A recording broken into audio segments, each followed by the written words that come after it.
അങ്ങനെ ഗബ്രിയുടെ യൂട്യൂബ് ചാനലിന് ഇപ്പോൾ 1 മില്യൺ ആയിരിക്കുകയാണ്.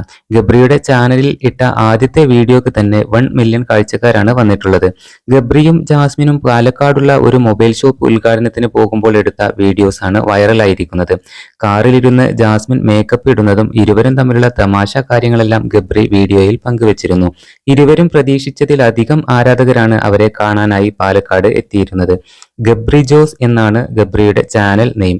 വളരെ പെട്ടെന്നാണ് ഇരുവരും പ്രേക്ഷകരുടെ മനസ്സിൽ ഇടം പിടിച്ചത്. വെറും 2 ദിവസം കൊണ്ട് ഗബ്രിക്ക് 50,000-ലേറെ സബ്സ്ക്രൈബേഴ്സ് നേടാനായിട്ട് സാധിച്ചു. ഇരുവരെയും സപ്പോർട്ട് ചെയ്തുകൊണ്ട് ധാരാളം കമന്റുകളാണ് ഗബ്രിയുടെ വീഡിയോക്ക് താഴെ വരുന്നത്. ഗബ്രിയുടെ കൂടെ നിൽക്കുമ്പോൾ ജാസ്മിന് പഴയ വൈബ് തിരിച്ചു കിട്ടി, ജാസ്മിനെ നല്ലപോലെ കെയർ ചെയ്യുന്നുണ്ട് ഗബ്രി എന്നൊക്കെ പറഞ്ഞ് ഗബ്രിയെയും ജാസ്മിനെയും സപ്പോർട്ട് ചെയ്തുകൊണ്ട് ധാരാളം ആരാധകരാണ് കമന്റ്സ് ആയിട്ട് എത്തിയിരിക്കുന്നത്. ബിഗ് ബോസിനകത്തായിരുന്നപ്പോൾ ഏറ്റവും കൂടുതൽ വിമർശനങ്ങൾക്ക് വിധേയമായത് ഗബ്രിയും ജാസ്മിനുമായിരുന്നു.